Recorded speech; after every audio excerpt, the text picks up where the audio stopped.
Ազգային ժողովի հարգարժան փոխոսնակ, հարգելի գործընկերներ,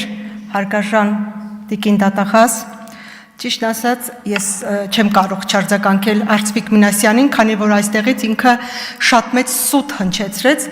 ասելով, թե իբրև Նիկոլ Փաշինյանն է մեղավոր մարտի 1-ի դեպքերի համար եւ քիչ էր մնում ասեր Նիկոլ Փաշինյանի ձեռքին էր Չերմուխա 7 զինատեսակը, որով որ իրենք կրակեցին Հայաստանի Հանրապետության քաղաքացիների վրա։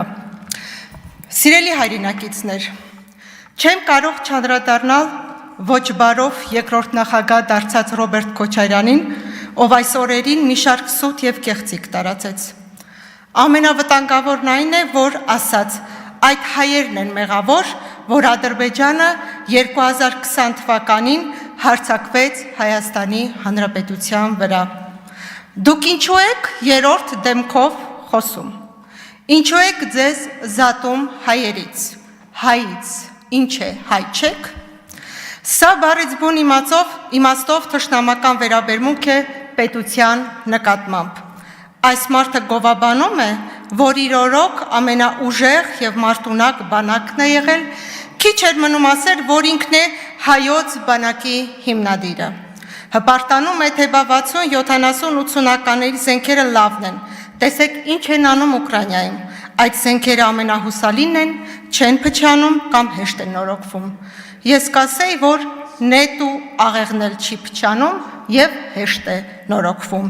Իսկ ինչ կասեք 5-րդ, 6-րդ սերնդի զենքերի ու մարտունակ բանակ ունենալու մասին, որին տիրապետում են աշխարհի շատ պետություններ, այդ թվում նաեւ մեր հարևանները։ Դուք մեզ մեղադրում եք, որ մեր օրոք է ռազմական բալանսը խախտվել։ Իրականը այն է, որ 2005 թվականից ռազմական բալանսը խախտվել է հօգուտ Բաքվին եւ արդեն այդ ժամանակ Ադրբեջանը ռազմական ծախսով 3 անգամ գերազանցում էր մեզ։ Եվ ի վերջո, ինչն եք գովաբանում, երբ որ դուք մեր երկրի դիրքերը կահավորում եք կոնսերվայի բանկաներով։ 2008 թվականի մարտի 1-ին թուլացնելով սահմանները, սահմանադրության խախտմամբ, գաղտնի հրամանով, բանակը բերվեց Երևանի կենտրոն եւ այսպես կոչված մարտունակ բանակի ուժը օգտագործեցիք սեփական ժողովրդի դեմ 10 անմեղ քաղաքացիներ գնդակահարվեցին։ Ձեր մարտունակ բանակի նախարարներն ու շտաբի պետերը փախած են, որովհետև ինչպես շատ գեներալներ կանգնած են արդարադատության առաջ։ Դուք զինվորի հացն ու ջուրն եք գողացել, զինվորի շորն ու կոշիկն եք գողացել, զինտեխնիկայի արժեքավոր մասեր եւ բենզին եք թալանել, փողով զինվոր եք ազատել։ Խոսում եք տնտեսությունից, որ տնտեսությունից եք խոսում, այն, որ գույք պարտքի դիմաց հանձնեցիք, դուք մեր ենթակառուցվածքները, գործարանները, պետության համար ռազմավարական նշանակության օբյեկտները ամբողջը հանձնեցիք, մարդկանց ունեզրկեցիք։ Ձեր կառավարման տարիներին հոկտեմբերի 27, 30-ից ավել քաղաքական սպանություններ են եղել, ընտրություններ եք կեղծել։ Դուք Լեռնային Ղարաբաղի բնակիչ լինելով սահմանադրական կարգը տապալեցիք եւ Հայաստանի Հանրապետության նախագահ դարձաք։ Իսկ երբ ձեզ հարց տվեցին, ինչպես եղավ, որ դուք 5 տարի չեք եղել Հայաստանի Հանրապետության քաղաքացի դարձաք նախագահ, ձեր պատասխանն էր. իսկ Արցախը Հայաստան չի։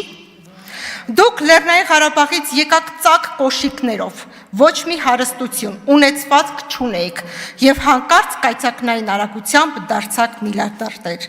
Ձեր համար ինչ պետություն, ինչ անկախություն, ինչ ժողովրդավարություն։ Այս համամարտկային արժեքները ձեզ համար ոչինչ են։ Ձեզ համար միայն թակ է ձեր ունեցվածքը, հարստությունը եւ այդ ամենը պահելու համար բաղձալի իշխանությունը, իսկ գեր նպատակը միութենական պետությունը,